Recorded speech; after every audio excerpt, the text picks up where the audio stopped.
We are back. We are live. We got alumni. We got guests, neutrality, Bay Area. We got synergy. We got everything. It's ClipperBlog live. And wow, we're talking about 4-0 versus 4-0, turning into 5-1 versus, well, 5-0 versus 4-1. Warriors 112, Clippers 108. This was like multiple games packed in one. I'm Law Murray, your host. I've got Seth Park now coming from Anchorage, Alaska. how many people y'all know coming in live from Anchorage? And we've got Andy Lou. Andy, it's been a minute since we saw you, man. Tell us what's good. It's all good. Coming from San Francisco, so got a little NorCal air and Los and SoCal, so perfect. That's right. All right. So once again, we got CBL. We haven't been around for a couple games, but that's cool because last year we went a couple weeks, couple months without some of these shows. So, I mean, look, I ain't got no time for any cuteness. This game pretty much hyped itself back in back over the summer, back over the off season, and it actually wound up being a good game. No one asked me, but I was expecting a 20-point blowout. Andy, you know this game was on schedule.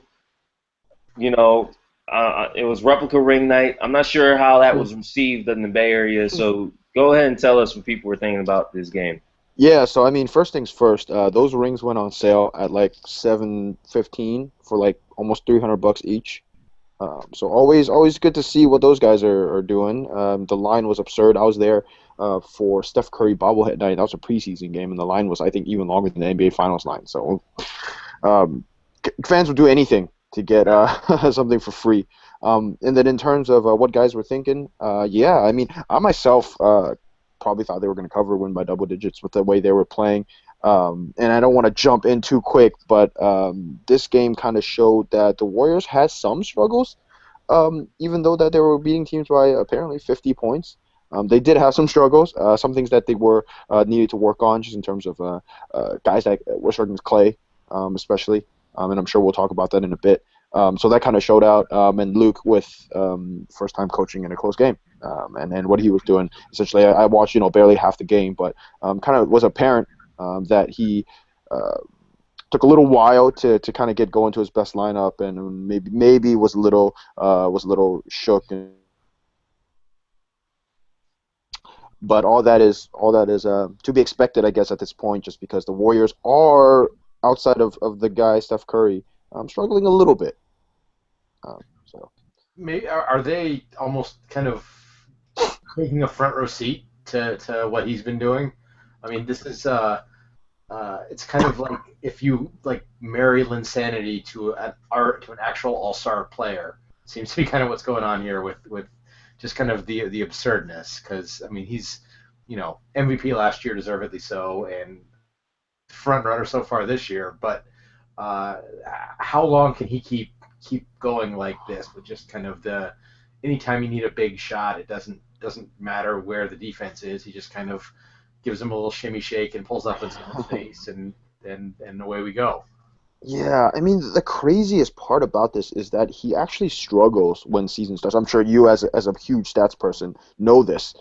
He struggles out the gate of first half of seasons. He shoots, and I'm going to say, preface this with quotation marks, only about, I think, like 39%, like 39-40% from three. Usually the first couple months of the season, and then he, so to speak, turns it up towards the second half into the playoffs, and he shoots like 46% or some ridiculous number from then on. So this is surprising to me, and I think it's surprising to even the guys especially when they're talking in the locker room, not Clay, but Draymond, Sean Livingston, Andre Iguodala. All they pretty much talk about is Steph Curry. All they get are questions about Steph Curry. And that's pretty much. I mean, Dre was asked like 5 straight questions last time about Steph, and and he was just like, and I remember Ethan Strauss. He was just like, "Don't you get sick of answering questions about Steph?" But that's what everybody does nowadays, and it's the same story And when I write recaps, I write about the same thing every single game, and it's all about Steph. And in terms of keeping it up, obviously it's not possible, but I don't know why DeAndre Jordan. This is like a huge, like a kind of a tangent. But I don't know why. I don't know what DeAndre Jordan was doing on those pick and rolls. You've You know, got to just come up and get the ball out of his hands, it's the especially way with you Clay play struggling. everyone else in the world. You play that way, and there's one guy Yeah, you have to, yeah. and it's the first thing on the scouting report, I'm sure, but at the same time, it's like the correct play against everyone else is just so ingrained that, and by the time you realize, it's too late. Yeah, muscle memory. Yeah, Yeah, that does make sense. But I mean, at a certain point, it is muscle memory playing against Steph.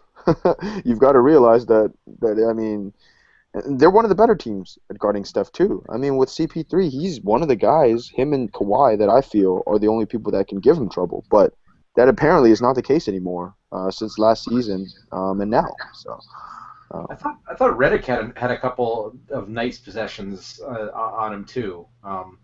It seemed like the bigger problem they had was when Steph started. I guess we're skipping ahead a little bit now, but when Steph started running off screens, they lost him several times and kind of making bad decisions about going over picks or not switching and stuff like that. And that seemed to be a little bit of where Steph got going. Um, Well, let me ask y'all this, because we are getting into the numbers, we are getting into the context of the game, and the thing that jumps out at me, you guys mentioned the Clippers generally do have some kind of plan to defend Steph Curry. He made 7 threes tonight, 7 out of 11.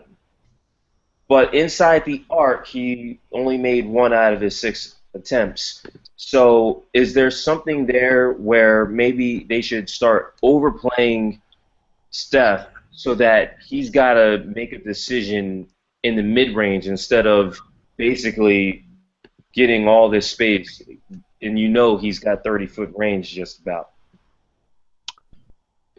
Oh, okay. I mean, I'll go first. Yeah, I mean, yes, without a doubt. Beyond just making him pass the ball, I would say having him go to the rack is option two. But I think the interesting part in the first couple games, and I don't think I guess it didn't happen this game, and I guess he was missing from inside. But what teams have been doing is running him off the line on those pick and rolls, especially in transition. And what he's done is actually go to the basket more and finish more. So when people asked um, uh, in the offseason, how is Steph getting better? I said, dude, I don't know. Honestly, I have no idea. And apparently, what he's been doing is not only improving the handle, which is always what he's always done year in and year out, but gotten stronger finishing around the rim and kind of perfecting the English that you need to finish around the rim. And last game, what he did, he had back-to-back finishes. I'm sure you guys saw that. Back-to-back finishes, one around Tony Allen, I believe, where he's just spinning the ball around, and he's like going up and under around the rim, opposite side, and all of that. He's gotten much better at doing that and finishing, whereas before he would do that and maybe try to draw a foul or miss it. So that's one thing he's gotten better at finishing around the rim. I would say you still want him to do that because those are high or very low percentage shots, I would say. But that's one of the main things I think he's improved on, which is shocking to me. 5 games in, I didn't know that he could play better. I had no idea. It's a lot of those just seem it's of a piece with everything else. Is he's so confident that it's the cliche is like the game slows down for him, but it seems like as everyone else is getting like frantic to speed up and try to contain him because you have to, he's kind of able to see what's going on and never be in a rush. That's the crazy thing. He's making quick moves. It's a woodenism, but be quick, don't hurry. But that's what he's doing. And I talking about those finishes, like there was times in the past where he'd go to the lane and I got to get this up quick because the big guy's coming or something like that. It's like, well, if I take one more step and then I can get a left hand and he won't be able to block it, and just kind of that if I need to take my time to do something else, I can do that now too. That seems to be just that confidence is really that he knows that he can take his time and he'll find the right play. Just is kind of building on itself. Um, Yeah. and we're however many minutes in, and all we've talked about is Steph Curry. Like the Warriors locker room right now. Yeah, So exactly. Well, so last thing on this, do the players ever turn around? It's like, well, I don't know. What do you think? Kind of just because it's kind of crazy, and Yeah, yeah, and I'm surprised by this. They see this every day, game in and game out. But I've never had anybody like act super shocked about it. And now they'll say that this is all they see all the time, but they'll essentially just tell the reporters that pretty much this is normal for him. They see this every day. They see this every game. And the thing with Steph is he never really gets crazy. I mean, he never really says anything crazy or anything that you can really, I should say, like put on a bulletin board, I guess per se. So he's kind of, in one way, kind of bland, um, and he's totally the opposite on the court, and the players know this, and they kind of really just I guess he's kind of boring. I don't know what else to say. He's kind of boring until you watch him play, and then he's like a whole different. He's like a whole different animal. Um, I will say this: during interviews and whatnot, the nicest thing about him, he will answer every question. He's never really gotten mad at someone, and he's gotten a lot of dumb questions, a and lot of knockouts. he's gotten a lot of I've some weird questions about where Riley Curry is. When is the next time we're going to see Riley? Things like that. But he's always going to be answering them graciously. So, uh, you know what? I think I'm just coming off as a huge Steph fan at this point. So I think we'll just probably move on. Sure. Yeah. All right. Well, look, let me tee up the next thing. I mean, we've obviously talked about Steph a lot. You know, the last shot, the last three that he made, really wound up being the most critical one. I mean, the Clippers were up one. DeAndre airballed the first free throw, made the second, but then I keep saying Seth, and it's probably because I saw him more than Steph. But Steph makes a three. They're up two. The Warriors never really lose the lead again. Going into those final minutes, you had Austin Rivers on the court in crunch time. Lance played about 11 of the first, 11 minutes to start off the second half. Paul Pierce played very sporadically. Jamal was awful in the first half, much better in the second half, but it was Austin using up all six of his fouls. Is there second guessing on Doc Rivers' part as far as how he used personnel late, or is it not something you worry about in this matchup here?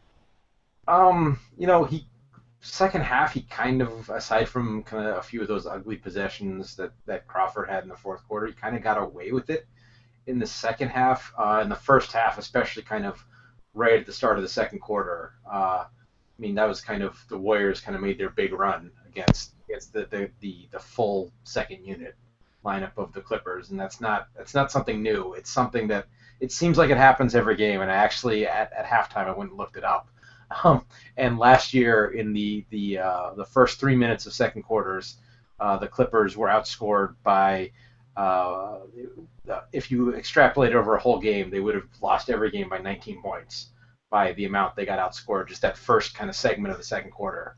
And so I think it's you're just giving that segment of the game away, game after game, and some of it is maybe the bench not being that good, but still you're kind of steering into the skid of having all of these guys who aren't can't compete at that level on the floor at the same time, and it is frustrating where you have two outstanding creators and in Paul and Blake, and have them both on the bench at the same time and give up a big run and see it often, and that is frustrating, and I think is worthy of questioning. How much do we think, like, in terms of like how Doc coaches is, and I know we brought this up earlier, but like he's obviously done this to a point where we expect him to do this. And it's obviously not a good thing, in just in terms of how he's doing it. But how much do we think for this team this year that he doesn't want to play perhaps certain lineups until it really, really, really matters? Because it seems like um, obviously Paul Pierce should have played there at the end, or they could go small with the Warriors. I think they can go small with the Warriors and play, right with them, especially if Paul Pierce is healthy and he's some semblance of even the one when he was on the Wizards. It doesn't have to be the one from Boston.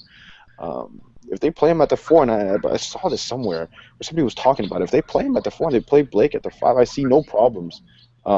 Especially what they can do on offense, because what the Warriors can do on defense with that small lineup is essentially shut you down and run you off the floor. But and that's because DeAndre Jordan is essentially negated. They could swarm him, they can swarm anyone else. But if you put shooters around and you could put a playmaker like Pierce at the 4, we've got a whole different story. But is Doc able to do that? Does he want to do that? He obviously loves Pierce. So I mean, I don't know what. Yeah, and especially against the Warriors, because it's like, okay, Pierce is play. You don't want to wear him down by playing him at the 4. I get that, but if you're playing, against the Warriors, playing the 4 down the stretch would mean he'd be guarding Harrison Barnes, who's not, Yeah. had a great game tonight, but he's not. He's not. It's not Zach Randolph out there that's gonna, grind Paul Pierce down and make him tired for the playoffs or anything like that. So, I don't know. The end of game stuff. It is what it is. It's more just getting there. Maybe instead of it being instead of it being a tie game right down at the end, the Clippers are up 5 because they didn't give up a huge run to start the second quarter that they had to dig out from under or something. And it's it's a butterfly flaps its wings and all that, but it's still it's you're giving money away basically. I mean, I feel like as a coach, he should be able to. I mean, he has to be able to unlock these lineups for in the regular season, no matter what. I feel like you can't just save them. You gotta at least see how effective they are. Because it just does, and then that's what Steve Kerr did last year. Is he kind of stumped? I shouldn't say stumbled, but he figured out Draymond at the center lineup is unbeatable, and he kind of brought it back up there in the finals and pretty much every other game. So at some point, he's got to figure it out. And I think, well, that you've got me you got my voice out in the background again. Yeah, I think that's what's happening too. Hopefully hopefully we'll get that fixed in a bit.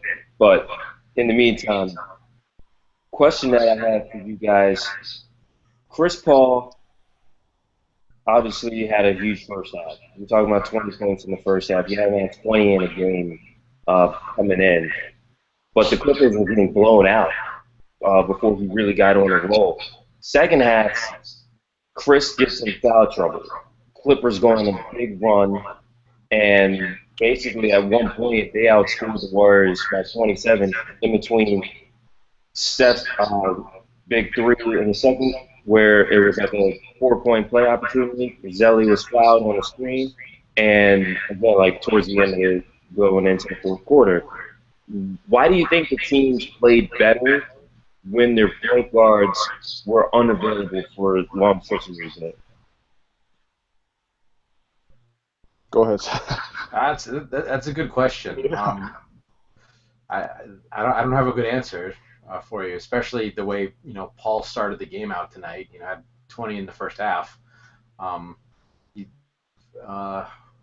maybe he got a little fatigued and but I don't have a good answer because it's the kind of thing that shouldn't work. I mean, they did put the ball in Blake's hands a lot there, and that can lead to some good things. I mean, that was kind of the period of the game where he had that crazy hanging alley-oop to DeAndre, which was a super fun play, and kind of him getting the ball and going to work in the middle of the floor worked really well in the third quarter, and they didn't really go back to it in the fourth that much, which was strange. But I don't want to say it was strange. It's just when you end up with 4 ball handlers on the floor, that's kind of it gets squeezed away a little bit. I think Law, you were tweeting about that a little bit, weren't you? Yeah, I was mentioning that Blake was having, his usual Blake game. It seemed like for the first 3 quarters. I'm actually trying to scroll a bit, trying to find out how he was doing through 3 quarters. I mean, I'll just tell you, 21 points, 7 rebounds, 6 assists. I'm up here like, oh yeah, he's going to definitely try and get this triple double tonight. And fourth quarter, Blake disappeared basically, and this happened. This happened in the Sacramento game, and it was the same thing. Blake only had 2 points in the fourth quarter, only got 3 shots. Didn't have any assists. And you're wondering, Why do they forget about him after he's been so good to start games? Is it him, or and I know a lot of people don't want to bring it up just because it's kind of a I think that and nowadays how it works is that you don't want to bring in the human element because you tend to say that, and I want to phrase it correctly, like the way they play, we have a huge sample size of how they play, and they're really good at it. Someone like Blake Griffin through their entire career, and just because they struggle in a certain period of time, that certain period of time being the crunch time, maybe he's someone, and we saw this happen maybe a little bit against Spurs. And the one play I keep thinking about is the one that he kind of just lost it out of bounds. I believe in Game 6, I think the one that they ended up losing, but they won it in Game 7. So, and I don't know, and I'm gonna admit it. This happened to the Warriors in the playoffs. They tensed up several times when teams were coming up and when games were close. I freely admit that that is actually what happened, and you could see it on their faces because it was their first time in the playoffs in that big of a situation. So maybe it's Blake, maybe it's the scheme, the lineups. Uh, Maybe it's a combination of both. That's always the cop out and usually the correct answer. So I don't know how to explain that. I just know what happens to Warriors, and it wouldn't surprise me if it was him as well because I don't cover the Clippers as closely as you guys. I mean, I think my theory it would be that he's his best kind of attribute is his mobility, and then it kind of end of the game we've got four guys watching the guy with the ball. You've sort of taken that away from him a little bit. Like when is he best? Is when he's like catching the ball on the move in the pick and roll and stuff like that. And then kind of in the fourth quarter it gets kind of stagnant and they do the Mark Jackson style isolation post ups Mm. and he's not as good at that because it takes away his jump shot a little bit, it takes away his ball handling, it takes away his passing. So that could be some of it. And also I think he just gets the ball less because again, you kind of get the full Jamal Crawford experience. And Hmm. sometimes it works. And down the stretch tonight, it was less good. Yeah, I think if there's something that the Clippers would need to work on late, it's find a way to and this is always going to be hard. We all talk about how the game slows down in the fourth quarter. When Blake is when it's early in the game, it's almost like it's less pressure to just play basketball basically. You know, if there's a fast break, if there's a secondary break, just go with it. And you know what, the Warriors are. I saw a little bit of that with them too, where early in the game they were pushing the pace even after they gave up a made basket. I thought one play that was just great. Draymond pitched it ahead to Klay Thompson. He beat guys enough to catch the ball, but not enough to actually make an offensive advance to scoring. Redick catches up with him, stops ball. Blake gets back and would have stopped any kind of drive or advance. But what happens is Draymond comes up and he shoots that three with confidence. And you know Draymond is as streaky as it gets. He can make the three. This isn't like we're talking about Draymond Green coming into the league. But, you know, Draymond still gets streaky. He shot that three with confidence. And at that moment, you're like, oh, man, they're going to run the Clippers out of here. You didn't see that nearly as much in the second half. Things looked like it got a little bit tense, like you were saying, Andy. And these are two great offenses. It's just sometimes it's like we nitpick when they're not as efficient as we're used to seeing them. But Yeah. that's kind of what seems to happen a lot in the fourth quarter. I think we around the league of having watched a ton of basketball the last couple nights and every night. Every night. Yeah, does the day end in Y? Yes, I watched basketball. It seemed like a lot of teams last night and tonight were a week in. I think I've talked about this a little bit earlier today, but we're a week in. That initial burst of energy is starting the season is kind of been burned through, and I think a lot of teams are playing just a little ragged the last couple of days because maybe just a little bit of kind of of fatigue, pause, catch our breath, second win kind of thing. And maybe there's a little bit of that too. Maybe less so for the Warriors, just because they've won every game by a zillion points. But even so, it's we've been rolling along. All of a sudden, here's a tough game, and it's almost natural like to just that little bit, Yeah. It's like the first day of well, this is a reference you Californians won't get, but like the first day it snows on the road. So whoa, What? yeah. What? People are driving 30 and a 50 because it's whoa, there's flakes of snow on the ground. I'm not sure what to do here. So maybe there's a little bit of that for the Warriors too.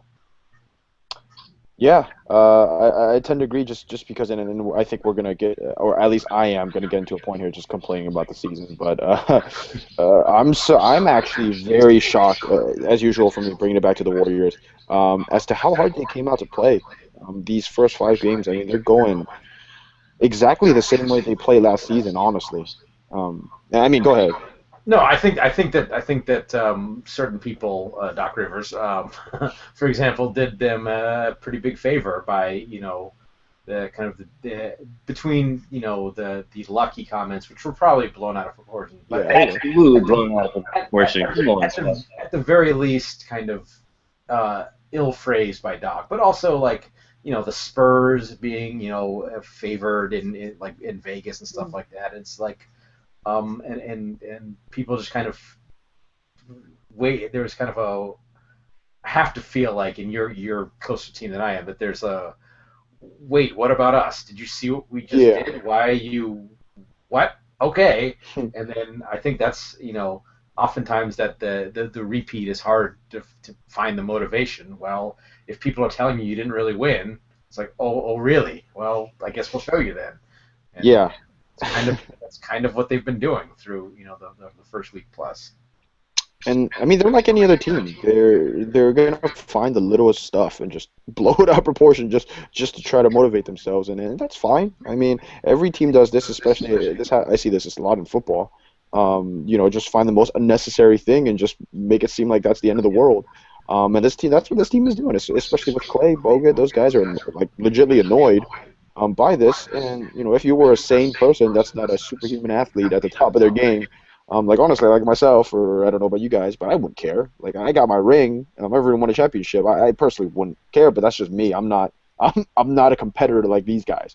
But I was annoyed on their behalf, actually. well, Like, as a fan, I'm just like, no, I would if I can see if it was me and just like we just wiped the floor with the whole yeah. league, and because Draymond Green forgot how to shoot for 2 days, and now all of a sudden we're vulnerable or something like Yeah. that. It's like I think the part where they did win the 67 games is kind of, I mean, because if they, let's say they had won like 58, right, yeah, and they didn't have a crazy season, and they didn't, coast through the playoffs like they did, and they won it as like a 3 seed, then it wouldn't be, I guess it wouldn't be, maybe there's some more, just like more substance to that, but yeah, I mean, it is a little ridiculous. And hey, I mean, whatever helps. I don't know how long it's gonna last. I mean, I don't. It's not gonna last 82 games. Hilarious though that people actually are bringing up whether, in seriousness, whether they can win 82 games. come It's on. awesome. It's so funny. And then I'm not gonna lie to you guys right now. And I tweeted this yesterday. Somebody legitimately asked me, can this team legitimately end up being the greatest team of all time in NBA history? I don't know, man. I'm 24. I've watched like maybe 8 years of basketball in my life. How the hell am I supposed to know? But sure, I guess. So, but these are questions that are being asked and posed over here in Warriors land. So, just a little tasteful how I'm doing. Um, So yeah. you're one of the less optimistic people that I've always been, I don't know why, I've always been less optimistic about the Warriors. And last postseason, I know you guys follow me, I got a little crazy just in terms of being super cocky and arrogant about it.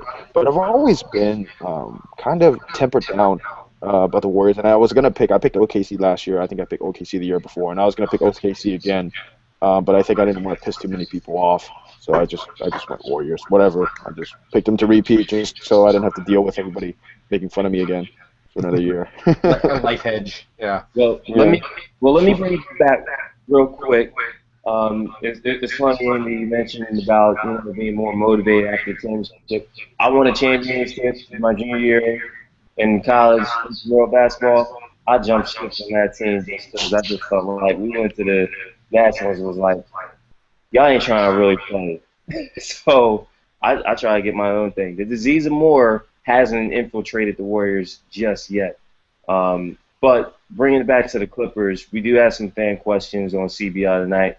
Um, One guest asked us to talk at least 10 minutes on Jamal Crawford's polarizing night of basketball and also bringing up what is Lance Stephenson's role. He's starting.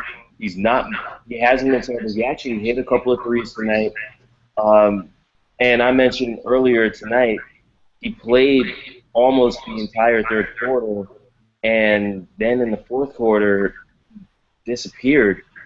So what's got to happen with the balance between Jamal coming off the bench, just Jamal, not all these other guys, just Jamal coming off the bench, and Lance's role with the starting lineup. It's I and it's been a thing for a couple of years, and just you wonder what Jamal is actually bringing to the team that is that's part of a championship level team. Um, maybe in a time when like there was no bench quality whatsoever, and just turning 4 minutes each half over to him to do his thing.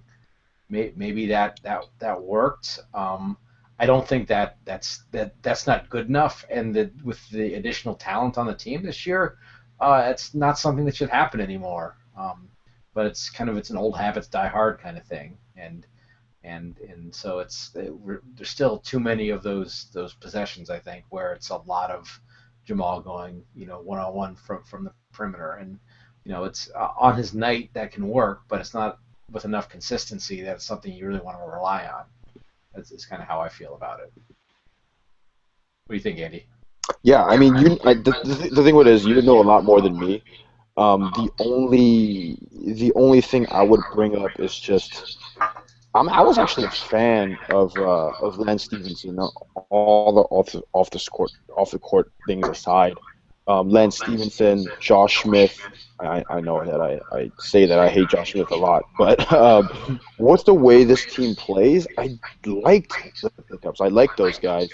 And just in terms of like Jamal Crawford, I like Jamal.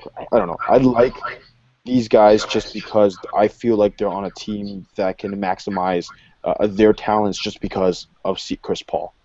But how much is too much, right, for Chris Paul? Because he already has to deal with DeAndre Jordan, who I mean, he pretty much had a nervous breakdown over the offseason. So it's kind of like, how much does he have to deal with in keeping everybody in line?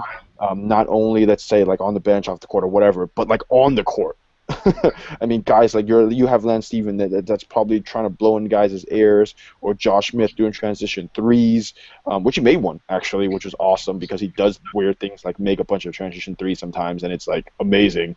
Uh, and then like same with like Austin Rivers, who actually has moments of being very good, even though he gets made fun of a lot, which is I guess justified with the amount he plays. But yeah, to me, it all goes back to how Chris Paul is going to be able to deal with this, because I can see this falling, the other way badly. But by falling the other way badly, I just mean like, maybe losing in the second round again because they're literally that talented. So, but when I first was thinking of it, I thought if all of this can click, not like 100%, but maybe like 80%, kind of have them fit into the roles, and this goes back to how we were talking about with Doc Rivers. How is he going to get these guys in the roles? And I guess that goes back to the question, because we have no idea how this is going to, like, what is our hypothetical best situation for any of these guys. Law, I mean, like, what do you want to see from Lance? What do you think? Like, what do you think is his best play going to be this year? What do you think is Josh Smith's best role this year? Same with Pierce. Same with Rivers, right? Like, I don't really know what the best case scenario is for each player. I just know that there's a lot of talent that might work out. and I feel like it's a lot of stuff that's Chris Paul has to deal with. It is a lot of stuff that he has to deal with, and the biggest thing that he has to deal with is the fact that Blake has to continue to be the focal point of this team. Like he makes it, I feel like Blake makes everyone better. I think Blake makes Lance better because finally you've got a guy who's not your point guard who can be a defender, a strong defender, an inconsistent one, but a strong one, run breaks, and just be a playmaking asset. And the reality is, Lance is probably going to pass more than Jamal at this point. He's going to pass more than Austin. And they just have to get to the point where they trust him. And you know what? Maybe giving Lance too much too soon will just keep his head focused. It's the exact opposite approach that Charlotte took last year. So that's the best case for Lance. Just make sure that the brains stay on the tracks with him. The bench is what concerns me more because they've proven hella consistent. Even in this game, you saw the first half. That's why they were in the hole. This was a relatively close game at the first quarter. Ironically, Monday night, the same situation. This is a close game with Memphis. It was a 1-point deficit. Then it got out of control. Tonight, it was really bad. Late third quarter, the bench picked it up. But the question is, you got a bunch of guys who are really just similar players. I mean, Austin's minutes are going to be touch and go depending on fouls. That's really where I think you use him. With Jamal, if he has it, go with it. But tonight makes it harder because he was terrible in the first half. Not so bad in the second half, but still defensive liability. You've got Paul Pierce, Wesley Johnson. Those guys are guys you want on the court, but at the same time, it's like, man, maybe there's just some nights where they can't play together. And I'm still not convinced Josh is a person that I would want at center. Yeah. I don't know why Cole. I would want to see Cole Aldridge play more. No. There's got to be a reason Cole's not playing at all. I mean, it's just too many new guys. That's the whole. Yeah. Too many new guys, too many new roles, and it's going to take. Really, what Barkley said is it's going to take all season. It's going to take until the turn of the new year to figure any of this out. It's really interesting. The Clippers are 4-1 and have played pretty well all year, and just to turn it, it's funny because I'm the one saying all the nice things about the Warriors so that Andy doesn't have to. But this is like the pressure that Golden State is putting on everyone else in the league. It's like it's a 4-1 team that lost a close game on the road to the defending champions. That they had a chance to win. And they had a chance to win, and we're sitting here and we're nitpicking them to death. And that's just because that's the bar that Golden State has set this early season is just so high that everyone's like, how do we get there? And to do that, you're looking at all these pieces you're talking about with the Clippers, and it's just like, well, if you got to put them in exact right spots for it to fit perfectly, or else. And that's just that's the crazy thing about the standard that's set already. And maybe the best thing to do is to say, you know what, we're fine. Golden State's not going to play this well all year, and so let's do us rather than try to be perfect. And so maybe we are, myself definitely including, maybe we are just nitpicking just that little bit too much. I think Lance has played pretty decently for the most part. I think he is for his reputation at being kind of a guy who likes to caress the ball. He's certainly the last couple of games has moved the ball really fast, and that's for the fifth guy in the starting lineup, that's kind of what you want to see because obviously he's not in there to create offense or stuff like that. So it's a long season, and maybe he grows into more of a closing role, or maybe they just figure out what that closing lineup is better. But maybe we're just going a little bit too crazy trying to keep up with the Joneses here. I did want to bring up one real quick point about the benches. I think why I think the Warriors right now have the deepest benches in the league is just because they play together well. I don't think they're the most talented, I don't think they're the most athletic, anything like that, but playing together and kind of figuring out their roles and knowing what they can or can't do and not doing those things, especially this kind of pertains to like a Lance Stevenson or Josh Smith. Don't do things that are out of your reach.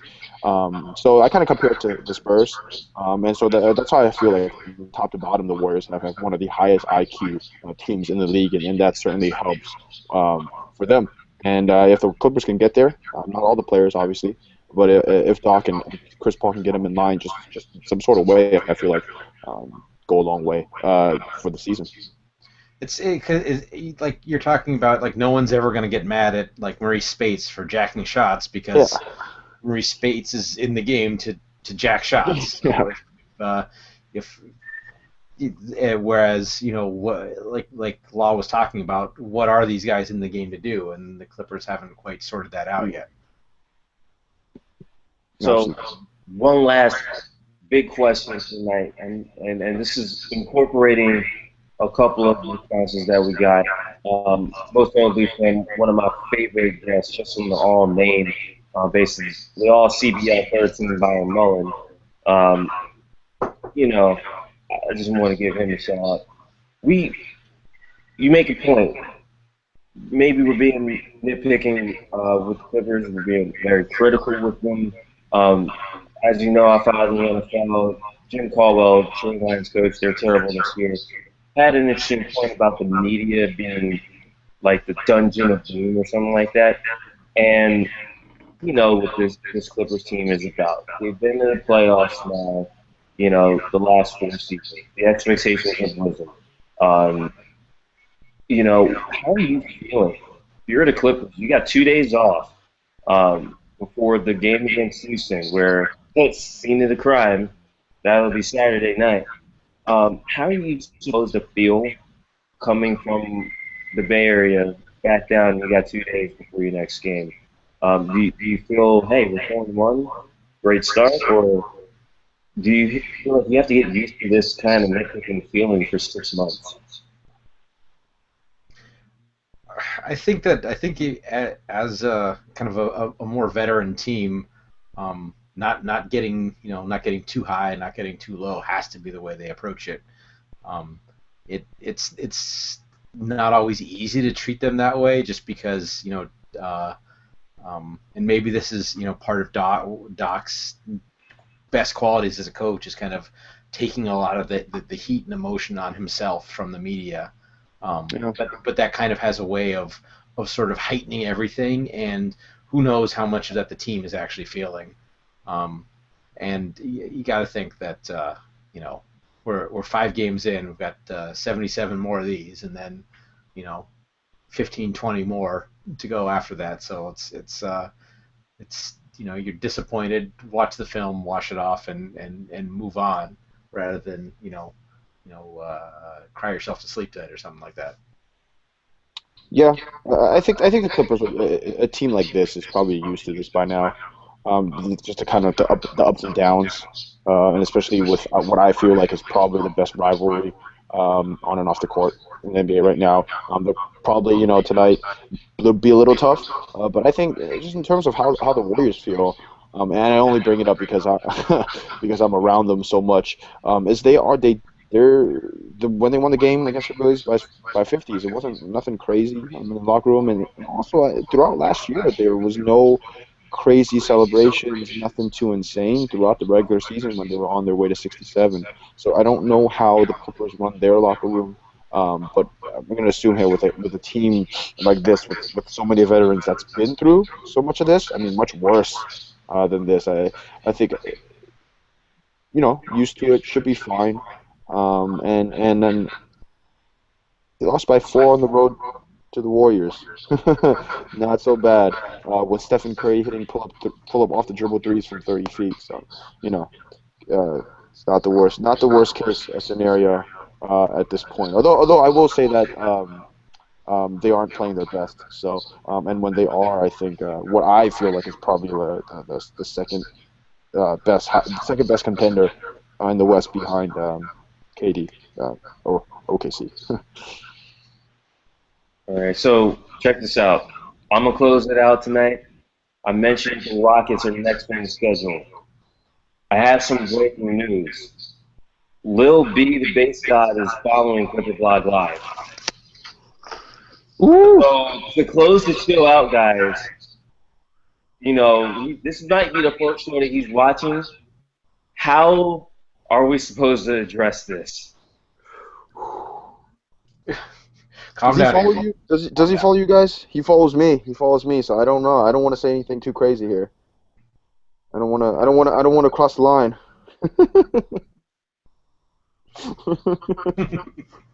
And that's going to do it for Seth Partnow and Andy Liu. I'm Law Murray. This has been ClipperBlog Live. That has been a Golden State Warriors 112-108 win over the Los Angeles Clippers. As we mentioned, the Houston Rockets, they're coming to Staples Center Saturday. We plan to be here. Hopefully, no curses from Lil B, the bass guy. From us, we respect you. We don't do a cooking dance. In fact, I use a microwave for that, guys. So, you know, I manufacture whatever I'm going to be nourished for my nourishment going forward. And that's how we're going to do it. Have a good night, everybody.